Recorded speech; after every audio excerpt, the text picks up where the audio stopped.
anywhere else. So check us out online at elkgrovekia.com today. Turn your highway into a smileway. Elk Grove Kia. KHTKAM Sacramento, KYMX HD2 Sacramento. From the Power Business Technology Toshiba Studios, your home for the Oakland A's every weekend. And it's swung on line to left center, base hit, and the A's have won it on a walk-off line drive, base hit to left center. Sactown Sports. Let's go, baby! It's time for the Return of the Empire podcast. 1 hour of all things red and gold. Return of the Empire. Here are your hosts, Sactown Sports 49ers insider Amil Fragoso and Nate Littlefield.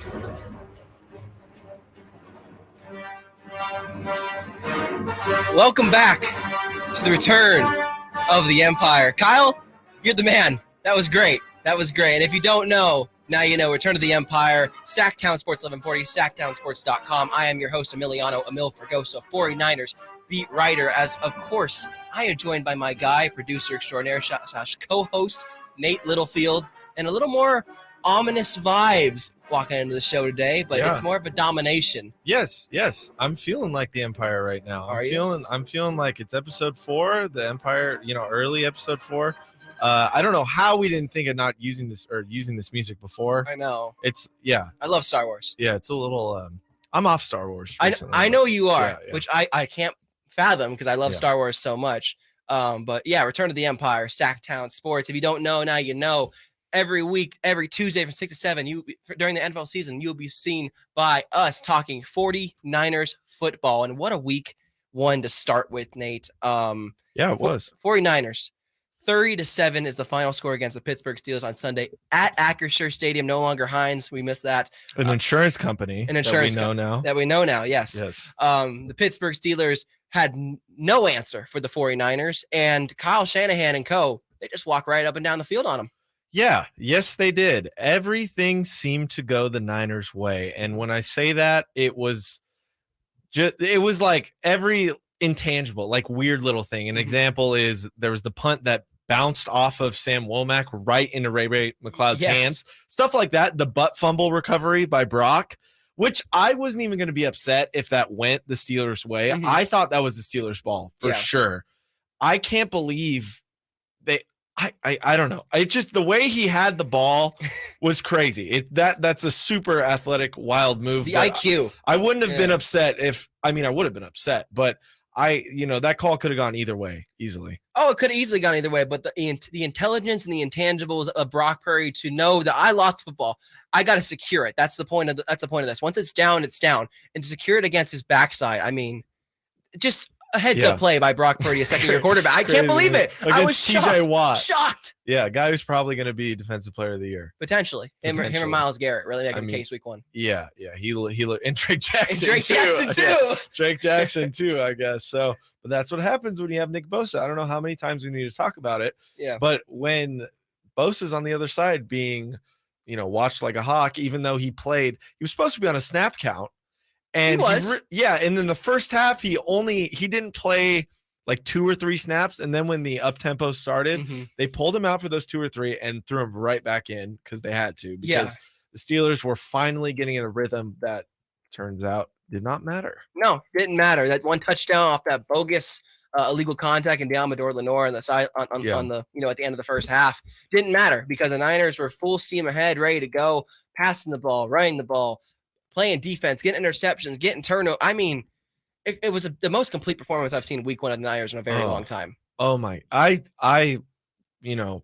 feel I'm not biased. I'm not biased at all. Because I'm really professional. So what does your shirt say on there? This is the Niners Super Bowl. I actually stole this shirt from my cousin. It's got Bill Walsh on the back. Shout out to my cousin Abe. He actually might come up later for something else, but. Regardless, this team is very good. This team is phenomenal. I think when you're looking at the team, you're nitpicking little things, which obviously you should be. And if you're John Lynch, Kyle Shanahan, you should be. If you're the players, you should be. But this team looks amazing. I genuinely believe this is the best team in the NFL right now. That's my huge week 1 overreaction. Okay. I do. And Bleacher Report does too. They have the Niners at 1, but they also have Dallas at 2.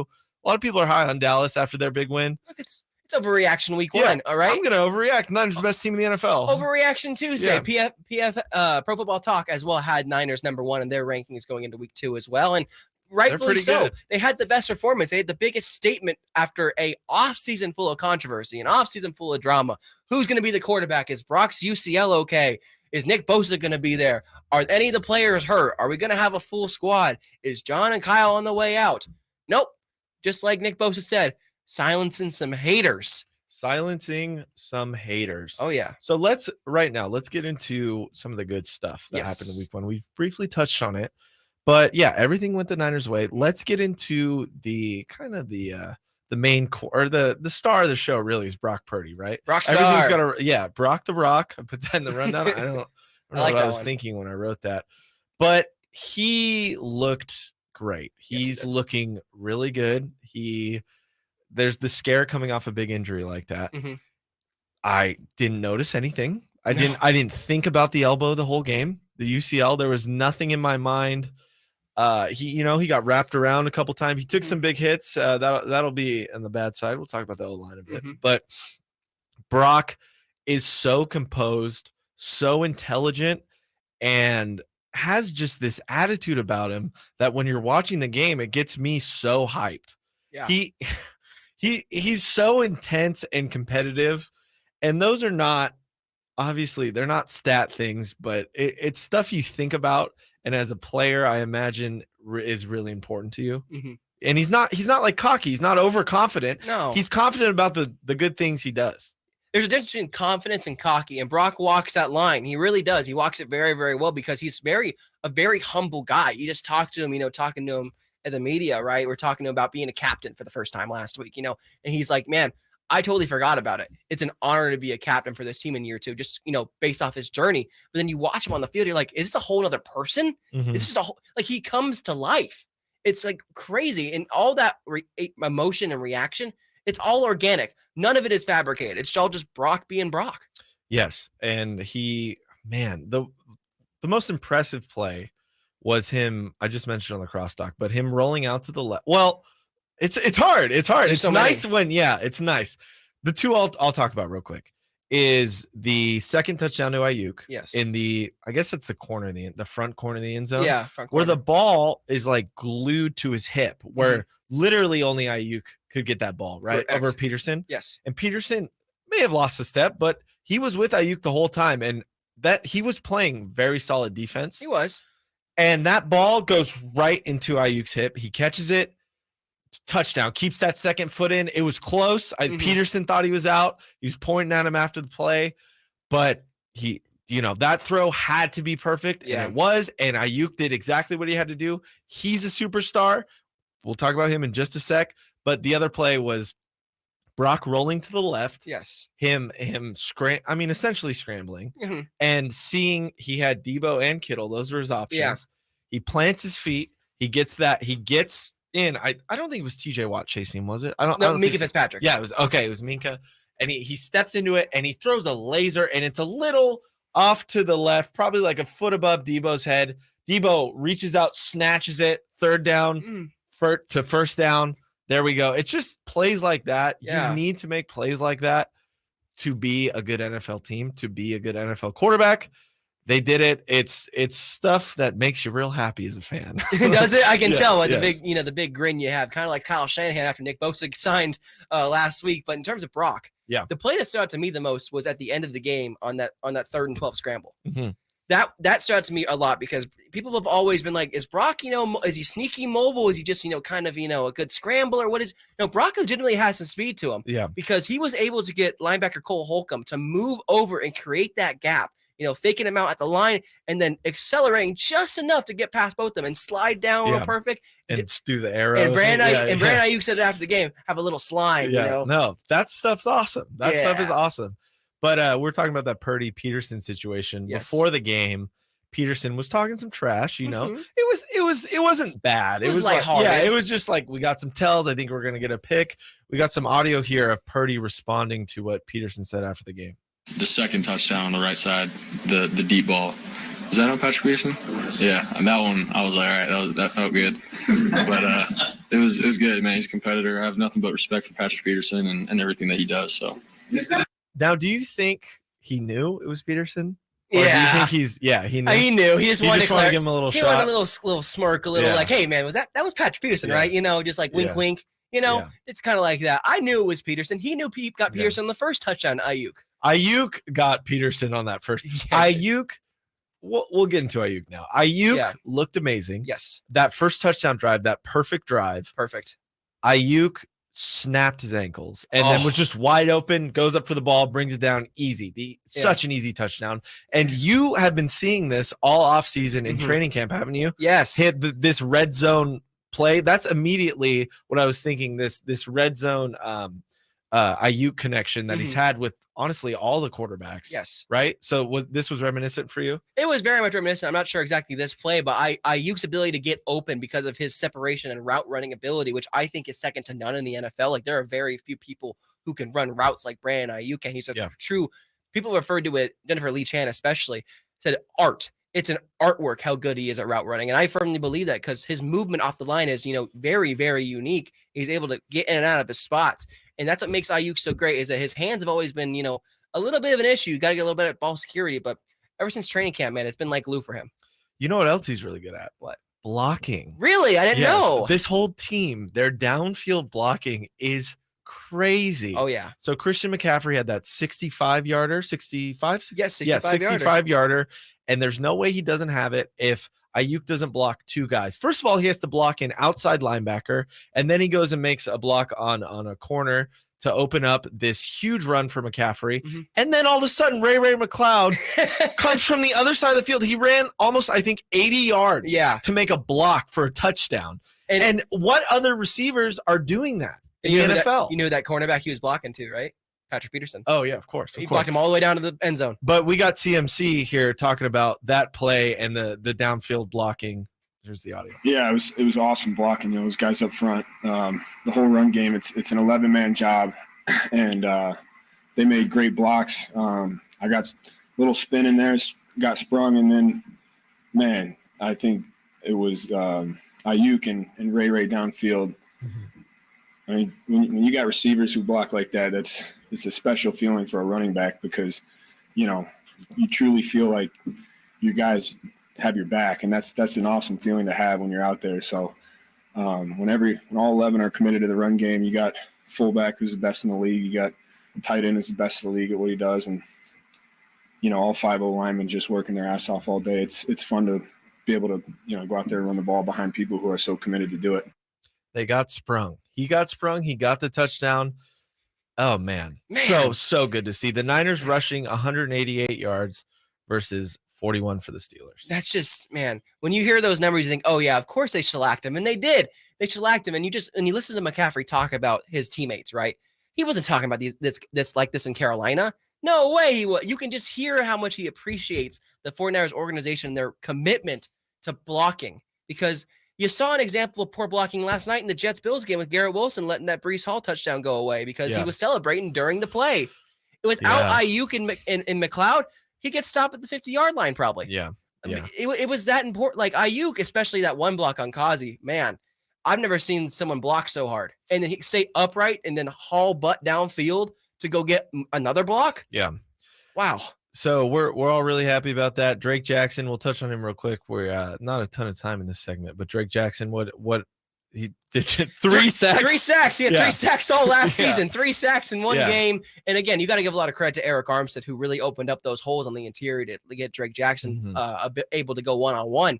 But Drake, man, if he can just be, kind of like Charles Omenihu or Samson Ebukam of last year, get 5, 6, maybe even 7 sacks on the season, right? Yeah. Nothing crazy. Just be a rotational guy. Be consistent.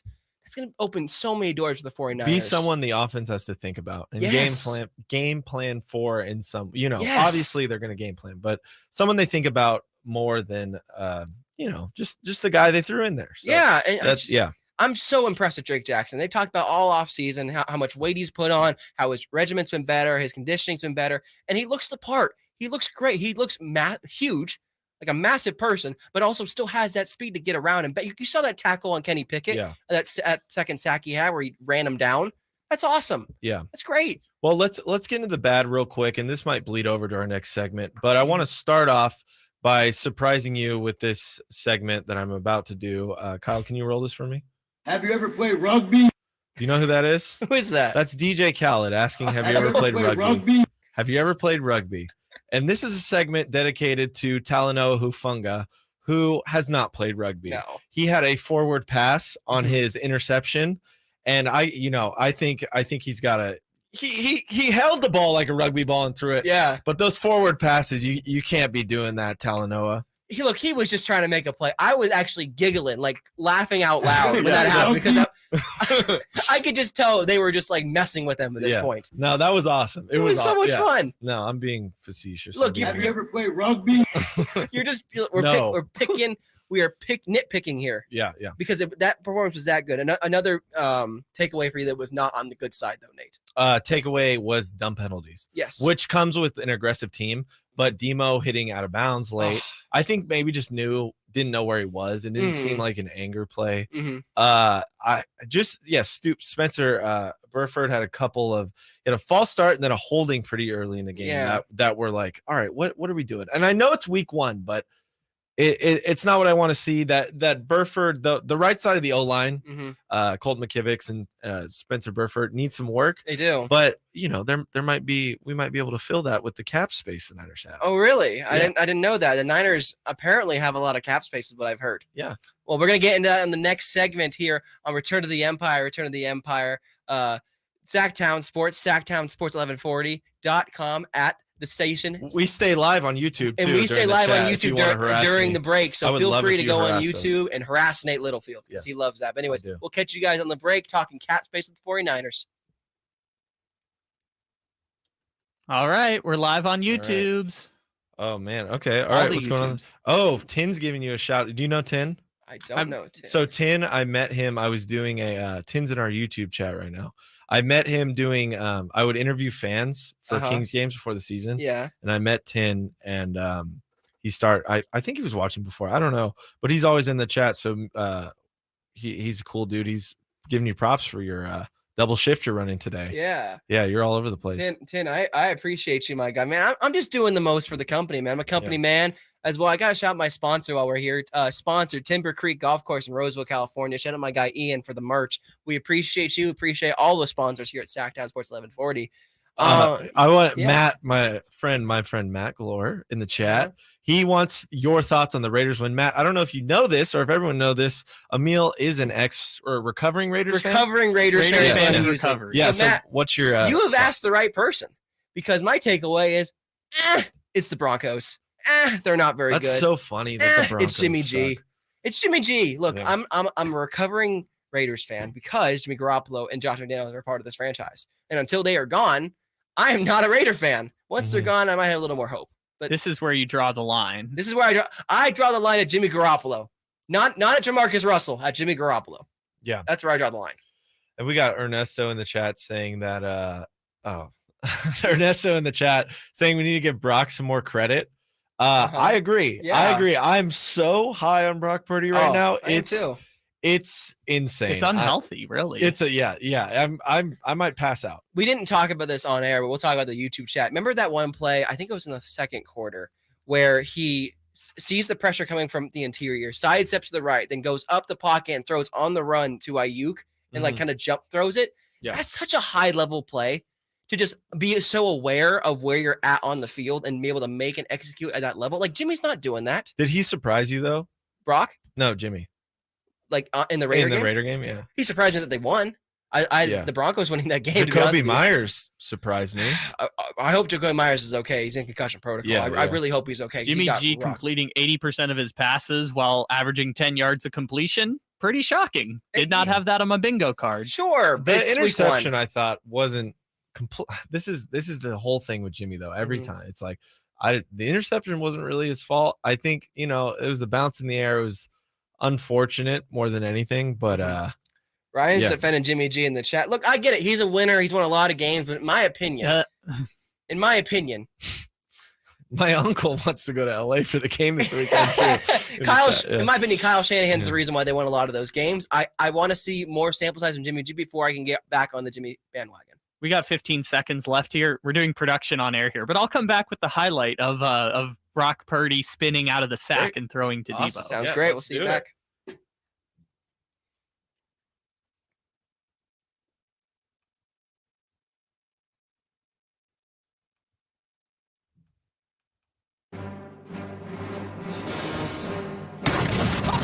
Welcome back to the Return of the Empire podcast with Amil Fragoso and Nate Littlefield.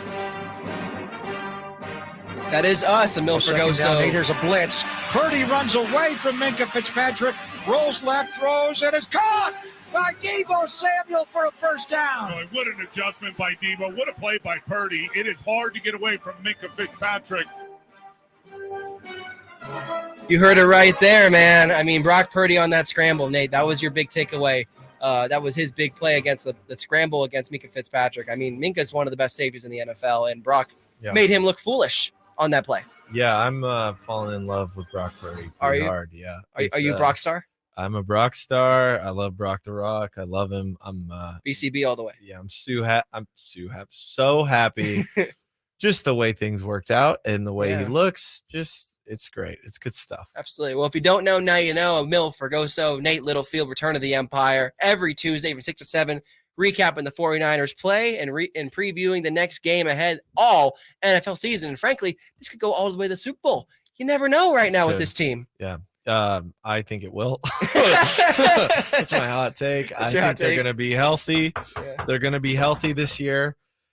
And they're gonna do. I need to see it before I die. I need to see them win a Super Bowl. I tell You've my got dad some time. Yeah. Well, I don't know. He's here for a good time, not a long time. Nate. In the great words of Kyle Shanahan, I could be dead on Sunday or next week. We just never know. That was one of the funniest moments of a Kyle Shanahan presser I've been a part of because I was there for that, and he was just like, "Yeah, we could just die tomorrow." Yeah, and he's not wrong. No, he's not wrong. He's not wrong. He's super blunt about thank you. Blunt. He's super blunt about LeGarrette.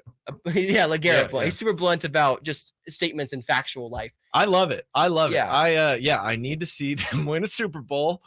It's not fair. I was born 2 years after they won with Steve against the Chargers. Could be another Chargers rematch. You never know. Absolutely. Their own one, but that was a good game. Them and the Dolphins. It will not be.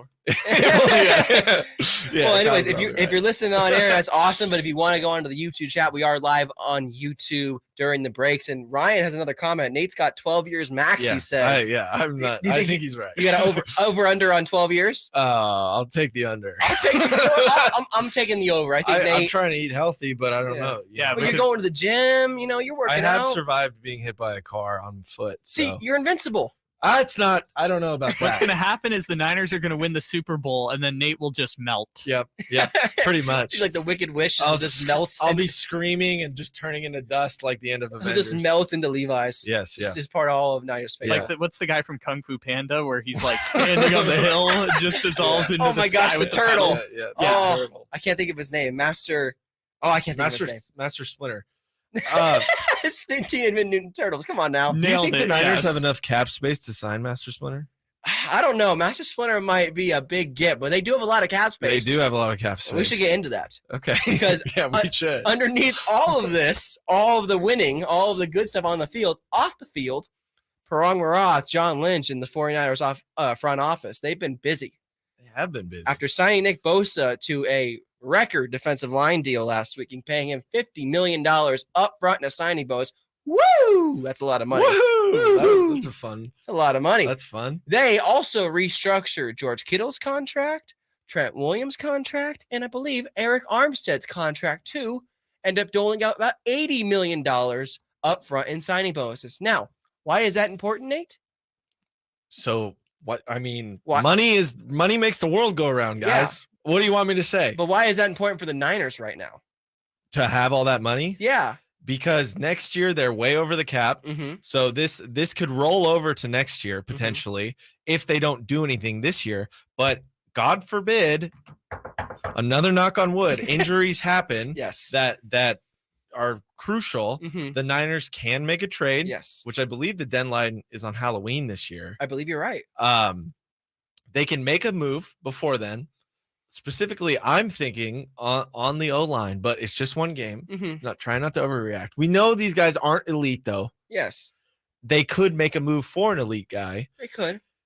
And, they're going to have money next year, most likely. Like, I don't think Ayuk's going to be going anywhere. I don't think the financial problems will come with signing Ayuk. I think that should not be an issue. Yeah. But I figure you go all in this year and let's do it. Let's make a trade. Let's get a guy on the right side of the line and just be very good. So we're gonna put on our GM caps right now and think about the Niners. B. John Lynch, B. Parang Marath. They got $41.5 million in cap space, the most in the NFL by a long, long margin. Yeah. So what do the Niners need going into week 2? Patrick Mahomes. Yes. Yeah. Is he available? You know what, man? That'd be great, wouldn't it? They spent all their money on Chris Jones. So yeah. Well, no. Actually, they're going for a good deal. They just put incentives in his contract. But the Niners can actually go out and get a real person, a real elite talent on either defense, offense, special teams, whatever they want, whatever they feel, whatever tickles their fancy. Well, you're thinking Mekhi Becton, right? I am. I'm thinking right tackle because we just talked about right tackle. Yeah, the problem with that, he's 24 years old, young guy. I think his third year in the league here? Third or fourth, yes. Fourth, the yes. Jets, I know Rodgers is gone. Spoiler, sorry, everybody who didn't watch the game last night. Rodgers is gone.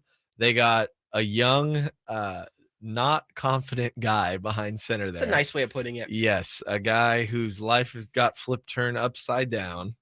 Last year just fell apart, fell off a cliff. Yes. So hyped in Zach Wilson, but I think they will not be getting they want their O-line to be elite in New York with the Jets. I don't see them moving on from a guy like that. But now that Aaron's out for the season, which spoiler, Aaron Rodgers tore his Achilles. If you don't know, now you know.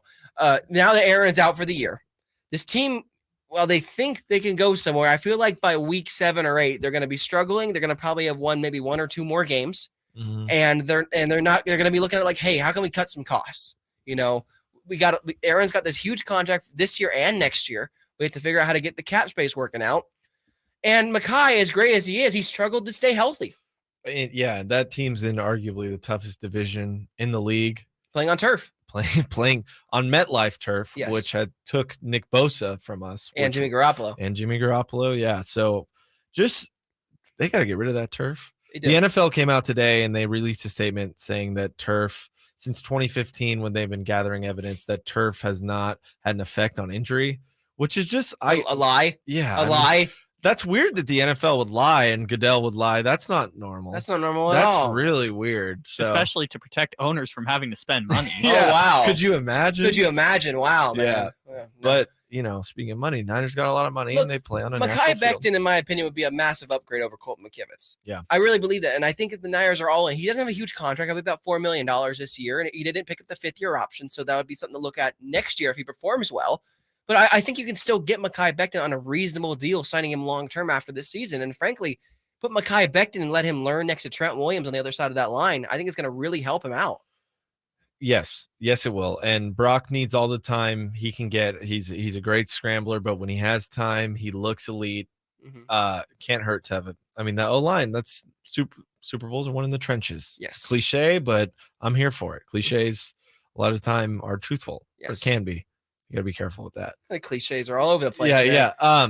But another guy, Brian Burns. Ooh. This is a guy who's been kind of rumored around the Niners for a while now. I think even last season there was deadline talk. Yes, there was. The Rams offered 2 first-round picks, and the Panthers turned it down. They did. Yes, but now that he's a little more disgruntled in Carolina, no one's ever gruntled. They're just disgruntled. Yes.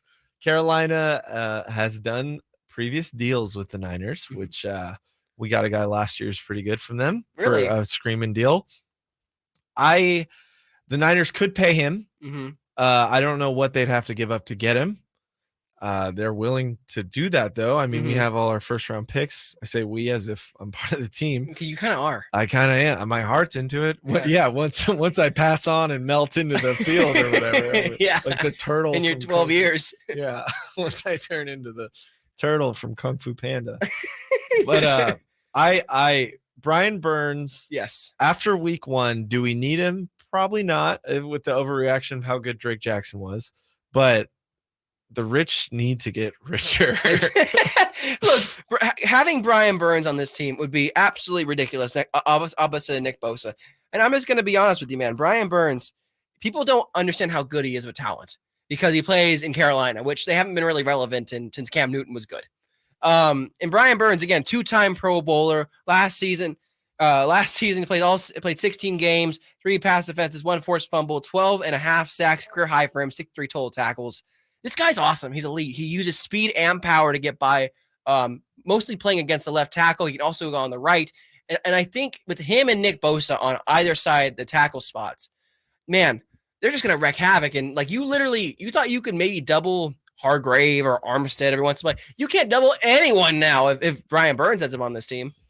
No, I don't know what you do. I don't know what you do. Pray? Yeah. Like you pray. I don't know what O-line could hold up against those two, Hargrave and Armstead. And just, I mean, even guys like Austin Bryant who are now on the practice squad, it's those are talented guys. And Steve Wilkes is a talented coach.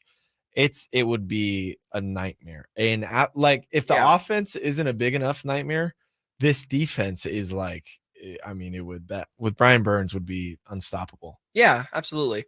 You know who else I'd be interested in seeing them? And we haven't even talked about this in the pre-show meeting. What if they went out and got another like corner, like an actual nickel corner? Yeah. Because that's kind of one of their weaknesses right now is nickel corner. They're trying to figure out that nickel spot, and they like Diamador Lenore there, but he's more of an outside. He's turned into more of an outside guy. Yeah. Could they get someone, I don't know. Could I interest you in like a Jamel Dean from the Bucks? Oh, I like that. Maybe Kenny Moore from the Colts. I don't know. Something like someone who's really good in the slot, A team like the Colts too is ready to make a deal. I'd assume they have so many issues, and I think their priority is bringing along Anthony Richardson, the rookie. So I think the teams to target for a trade are those younger quarterback teams like Carolina, like Houston. I don't know. There's not a lot going on defensively. They got some good players. Yeah. They got some good players. They got a good coach. I know him. Yeah. D'Amico Ryans. Yeah. Corner would be awesome, but I'm a bigger fan of bolstering your D-line because if the quarterback doesn't have time to throw, you don't need corners. You just don't need them. Yeah. In fairness to the Texans, they have our old friend Jimmy Ward. That's true. That's true. Okay. He went along. That would be the funniest reunion ever if Jimmy Ward came back to the Niners after the way it ended last season. That's true. It did not end pretty. Yes, it did not. Not end pretty. That's something I don't really want to think about. No, let's not. Let's move past Jimmy Ward because we got 2 safeties now in Talanoa Hufanga and Tashawn Gibson who are awesome. Hufanga does not play rugby. Never played rugby, probably. I did. Have you ever played rugby? No. Yes, for me, no for him. I have not played rugby either. Yes. He looked awesome, got another pick. He's already, on pay. What he had 4 last year, 5 last year? 4, I believe. 4, 4 yeah. 5. That puts you on pace. Those are the stats. Those and sacks are what put you on all pro teams. They do. So he's on pace to do it again. He, tip ball to Warner. Warner almost had that pick 6 too, which was something I wanted to see, which would have just been brutal. But, pass behind him. Could have caught it, but probably shouldn't have. Hey, look, man, if that's the worst thing about your defense all day, you're in a pretty good spot. If, hey, I dropped a pick 6, it's okay. It's fine because guess what? They were up by like 10 points at that time anyway. The game was kind of over within the first like 10 minutes of it. It really was. It felt like done and dusted.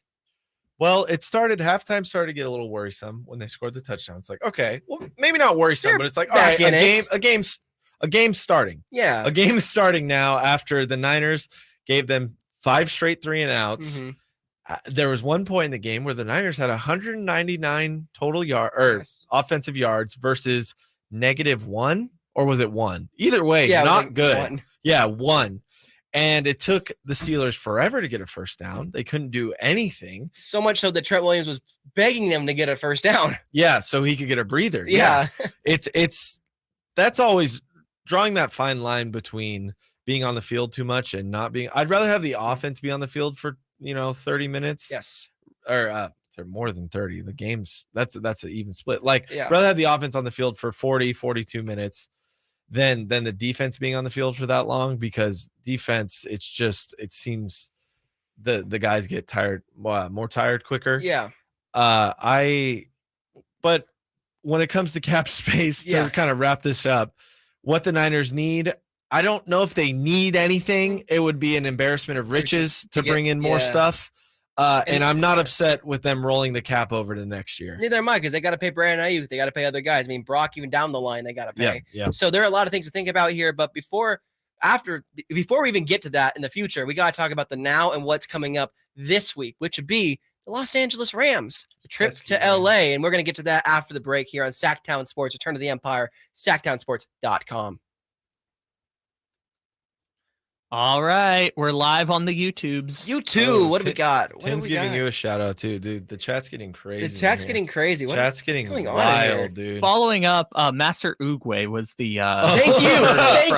Oh, it was driving me crazy. Kung Fu Panda. Follow up on Master Uguay. I thought it was Uguay, but I didn't want to be wrong and sound stupid, so I was like, I'm not gonna do it.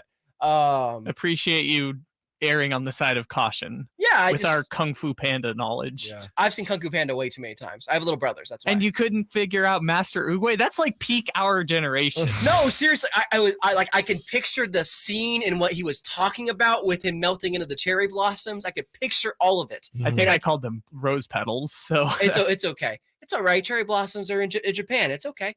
Or China. There you go. Right there. Wow. I did it again. Look, and cherry blossoms. It's okay. You're a man of culture. I am. Look, I loved Kung Fu Panda growing up. Okay, Jack Black is Poe. Oh my gosh. I think Jack Black or Poe would be good as the right tackle for the San Francisco 49ers. They do have someone named Poe on their team, actually. I don't know if you know that. Jason Poe. Yeah, I do. Who is, he's okay. Shout out to Don Terry Poe, too, for throwing touchdowns. Yeah, shout out to Ryan in the chat, Nui. We can call him Nui. Nui. Shout out to Aiden, too, Nui. Do you guys think the Ravens will sign a running back or just roll with Gus and Hill? I've pitched the idea. I produced a show this week. Jonathan Taylor, maybe make it if the Ravens are serious. I don't know what their cap space looks like. Can they afford that? I don't know what that looks like. I mean, the Niners just did some cap wizardry. So I would normally say Latavius Murray is hanging around somewhere, but he's in Buffalo now. And is he really? He had a decent play last night. Like he played. He did. I didn't realize he played. Dude, the Bills might suck, and that's pretty funny too. It is. I don't think they'll suck, but they might be worse than the Dolphins. They sucked against the Jets. Mm-hmm. Yeah, Josh Allen. But that was explainable suck. Yeah. Like the Jets are good on defense. Well, and Josh Allen turned the ball over a lot. Well, he was just airing it out. He was just, peak Brett Favre. Yeah, what was he doing? All he had to do was be a game manager. They would have won that game easy. If he played like Brock Purdy, they would have won like by 20 points. 8 times out of 10, easy. Like they would have by 20 points. Hunt, Fournette. Yeah, those guys both don't have teams still. That's what's shocking. Leonard Fournette's not on a team? No, there's Kareem Hunt. And Kareem Hunt's like 27. I can understand that one. Really? But he's good. Kareem Hunt is still a talented running back in the NFL. Well, Dalvin Cook barely got a job. You can't tell me Tariq Cohen, who just got signed to the Panthers practice squad, is better than Kareem Hunt. That's crazy, coming off 2 years not being in the NFL. Yeah, I'm really happy for Tariq Cohen. All right, 15 seconds out. Do you want me to rejoin with a highlight? Or yes, please. Yes, please. Okay. I'll remember this what do we have? We got the Ayuk poster touchdown. Yep.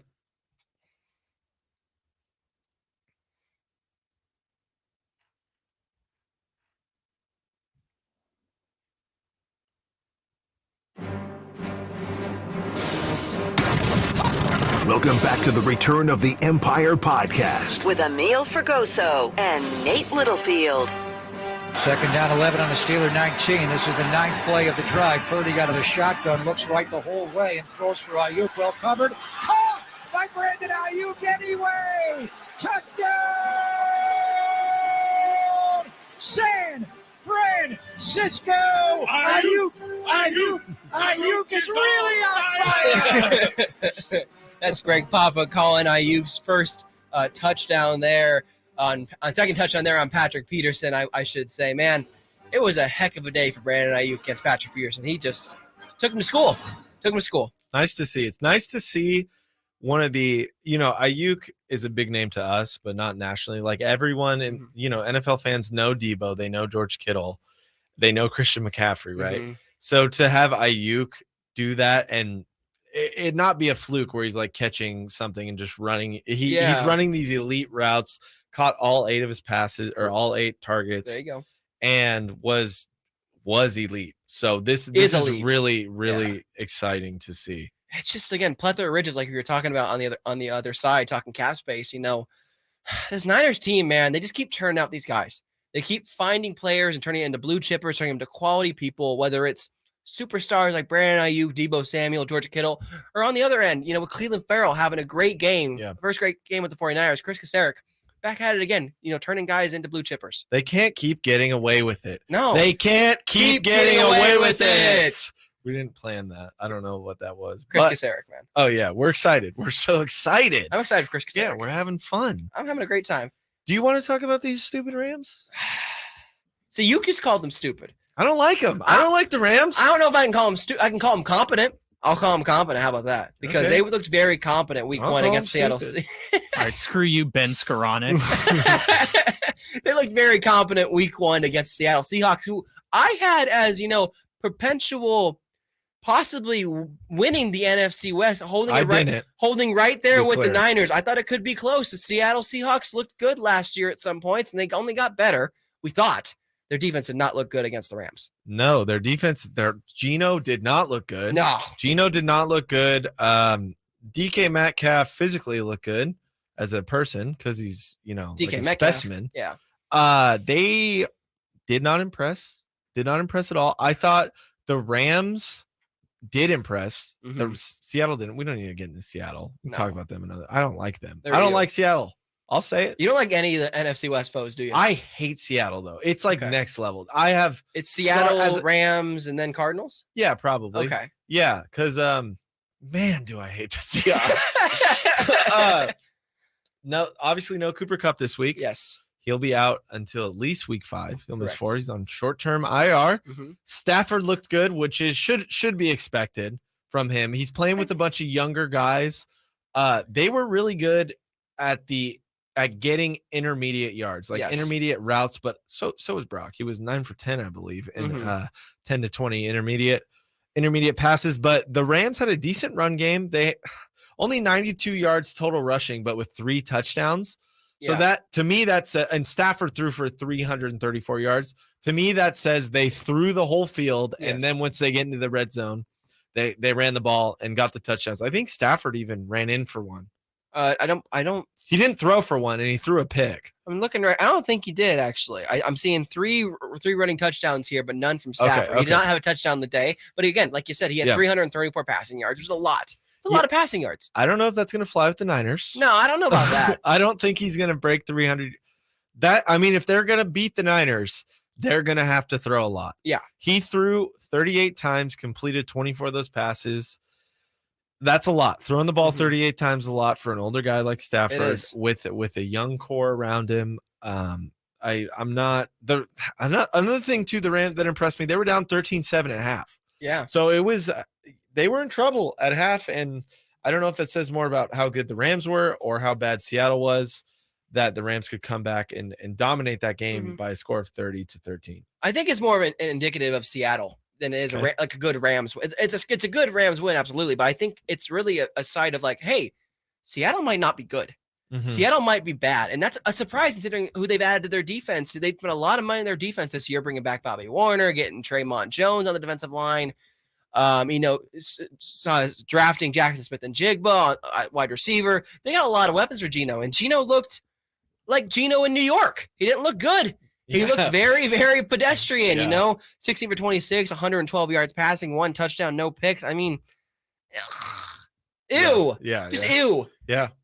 I mean, not you for me. It's nice for me. I know you're happy. I'm happy. I'm anti Geno. I'm anti anyone in that jersey. Look, he was talking last year about how they didn't write back. The haters didn't write back. I think people wrote back today. I think it might have been a one and done types of 15 minutes of fame. You think so? What is that? Flash in the pan. 17 or I guess 18 games of fame for Geno. Because he had one playoff game. Yeah, where he got crushed by the Niners, which was awesome. Back into the season wasn't stellar either. No, it wasn't. He started out really hot and then just slowly regressed back to Geno. Yeah. And that's the whole point. And that's kind of the point with them signing him that 3-year deal this year. It's like, okay, is Geno going to be Geno last year or is he going to be Geno the last 10 years? And they weren't sure. And the deal they made was a good bet. It was a good number for them. I understood it. And they didn't have a lot of, great options. Drew Lock is still there, which Drew Lock. Yeah. I'll just leave it at that. But Geno, man, if the Seattle Seahawks actually want to be competitive, Geno has to start playing like Geno early last season. Yeah, we got to stop talking about these guys. We got to talk about the Rams. Yeah. Are you worried at all? No. Niners are going to Levi South, Yes. SoFi Stadium. Mm-hmm. They're trotting in there. They're kicking off at 125. Give me a score prediction right now. I have it 27-10. I think that's totally fair. I know the Niners are aiming for 30 points a game. Might go a little higher. I was a little low on the Niners last week. I said they'd win by a field goal against the Steelers. Mm-hmm. I was wrong, and I was glad to be wrong. We all were wrong. That's great. I'm so happy to be wrong about that in the positive way. Yes. This week, I'm going to go Niners 35, Rams 18. That's, respectable. Yeah, and I think 7 of those points from the Rams come in garbage time. So what's funny is that both our predictions are actually over the spread. I don't know if you know what the spread is for this game right now. I do not. It is +8. +8. That's a lot. Yeah. That is a lot for a Vegas spread. It's a lot for a Vegas spread for a divisional game, especially. Yeah. Mm-hmm. But you just look at the caliber of teams. The Rams, again, had a very impressive win on the road in Seattle. Yes. What's the money line? Do you have that? I do not have that on. I do know the spread. Yep. But I will say that the Niners had a much more impressive win on the road, in my opinion, against Pittsburgh Steelers than the Rams did against Seattle. And just looking at the all-time record, right? Against Niners and Rams. Well, the Rams were at home too. They were? I thought they were on the road. Oh, were they in the were they on Last week it was in Seattle. It was in Seattle, right? Yeah, I thought they were on the road. My mistake. Yeah. No, it's fine. I'm derailing the show, dude. I don't know anything.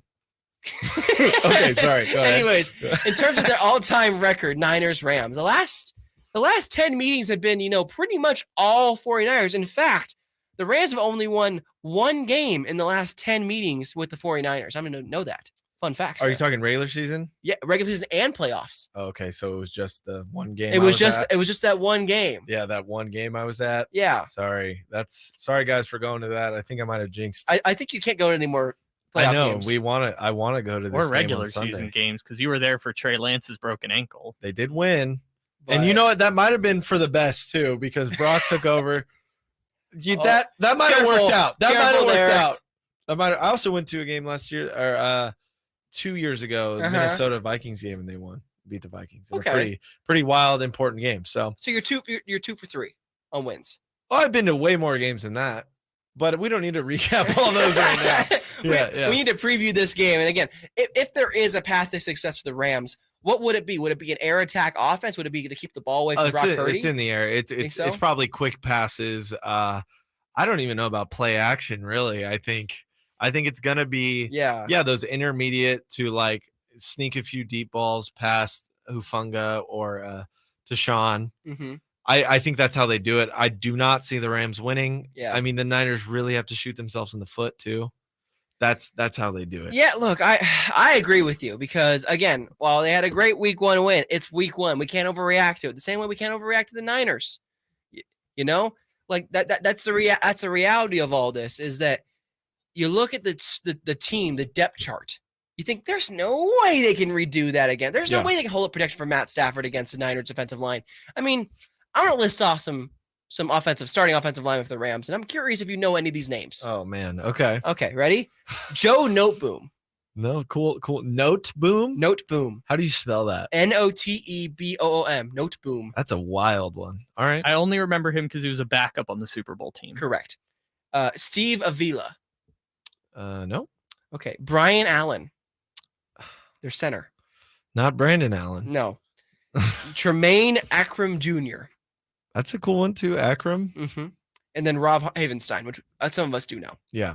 He's actually a veteran. So they're only decent offense. He was on the Super Bowl team. Yes, I believe so. Yeah. My point being is that their offensive line is not inspiring, to say the least. And against the Niners defensive front, I fail to see how they're going to succeed against them. It's not going to happen. I don't think, as far as I know. I don't think it's going to happen. Yeah, I look, I'm going through this roster, and man, they're pretty much fully healthy, and so are the Niners, and that's great. You want to beat teams at full strength. But man, does it get like, in terms of like star talent, it gets desolate when you look at the defense. It's only Aaron Jones and Aaron Donald and Ernest Jones are the only two guys you would say are really noteworthy on that defense. The rest of them, they're corners. I'm blanking on their middle linebacker who took over for Bobby Wagner, but he He looked pretty good last week. Byron Young, I think. Yeah, Byron Young. Byron Yes, Young. Okay. yes, yes. He looks decent. So Mhm. they got a couple up and comers, sure. And again, they've had a lot of, salary cap hell because of that one Super Bowl they did when they had to pay a lot of sacrifices Fair for trade. that. It's deal with the devil type situation. Deal with the devil there, yeah. Yeah, And so and now it's kind you of take it. The I guess. Roosters came home, right? They're coming home to The roost or Roosters whatever. Yeah, or whatever. Who What's the knows? saying? The chickens come home to roost, I think it is. Something like, I mean, you got it right the second time, but I like the Roosters came home. The Roosters came home on I think them. that's what It's is. crowing. The morning is here, and Yes. and the cap hell was here for the Rams, and so they got a lot of players that you haven't really heard of. They maybe have been college standouts or undrafted free agents, but Sean McVay's a good coach. Could he potentially outcoach Kyle Shanahan? That remains to be seen. Not with this team. No, because we've seen their battles at full strength Yeah. when both teams are pretty equal. Mhm. And it was, I don't see that happening. So you're not afraid of Tutu Atwell, Van Jefferson, No, Tutu Atwell look good. I'm not afraid. Puka of him. Nacuna? Yeah. Where do you have the Rams finishing now? What's your overreaction for the Rams finishing now at the end of the season? They'll win more than 4 games. Oh, okay. So you don't think they'll wild card? No, I'm better hearing- than the Cardinals. Got it. Yeah, better. I than think the Rams Cardinals. will win like 6 games. Cardinals almost won. Almost should've as, won. almost Yeah. as key there when they stop trying it in the fourth quarter. That's true. That's true. Rams running game. That'll be fun to kind of see. I think the Niners Yeah. keep them under 100 again. I don't think the Rams really stand a chance outside of freak things. I just don't. I fail to see the game plan of how to beat the Niners without holding the ball the entire time. And I don't think it's going to happen because I just don't think they're good enough to do it against this Niners defense. They're number one in the league for a reason. They were last year. And then they got Steve Wilkes calling the plays in the box. And they seem, improved, which is frightening to just say after last season's, stellar performance. Yes, they really have seemed to improved. I want to kind of got a good preview, right? We're feeling good about this. We're feeling good. Well, I want to touch on this segment. I forgot my sticky notes. They're in the other room, but we do sticky notes here on this show. I'll write it down after. And Right on your hand. Yeah, I'll write on my hand. Sure. My dad will be mad at me for that. He hates when he always used to yell at me as a kid when I would draw on myself. Oh, were you a perpetual drawer? On yourself? Sometimes, not that much. Sometimes. So Kyle, our producer directing us, he has sticky notes back there. So Kyle, are you going to write these down for us? I'm just gonna paste them on the board right here. Oh, I like As that. soon as you Great, guys finish this, I'm just gonna paste it That on works. the board. We only have one today, but previous ones, I have one that I hated it when I said it, but I'm already going to take back a guy we didn't even mention today. We didn't even say his name. One of my sticky notes, which is a prediction to go back to at the end of the season and look at and see where we were right. And for the most part, where I was wrong, because I'm not very smart. No. Okay. He's This not. isn't news.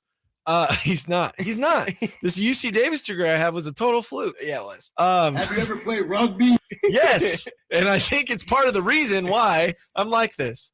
Anyways, one of them was Jake Moody would not be the kicker by the time the playoffs start for the Niners. And that wasn't an injury thing. It was more like this guy's a scare, but he looked awesome. He looked awesome. All the balls went right through the goal. It was great. Man. I'm so happy about Jake Moody. But that was one of my predictions. Another one I have, Cleveland Farrell getting 6 sacks or more by the end of the season. Didn't get one in week 1, but he looked good.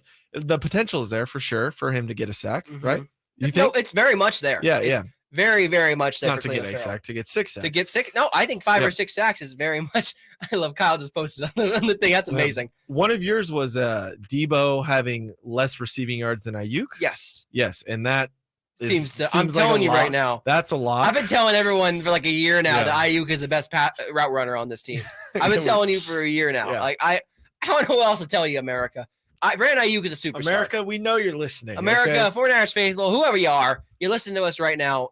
Brandon Ayuk's a superstar. I don't know what to tell you. Yeah, he looks really good. But the one I wanted to write today, Kyle, if you got your pen ready, Brock Purdy will be in the Pro Bowl. I want to say all pro, but that's too crazy. I think with all the That's quarterbacks fair. in the AFC, it's too crazy. He'll be in the Pro Bowl. I like it. Yeah. I like it. Yeah.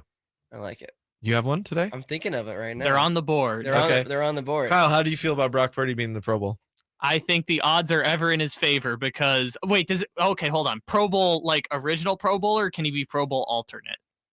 That's a I'm good question. original. I'm going to go. Okay, so he's one of the hot top 3 quarterbacks in the NFC. Yeah, so it's like him, Hurts, Dak.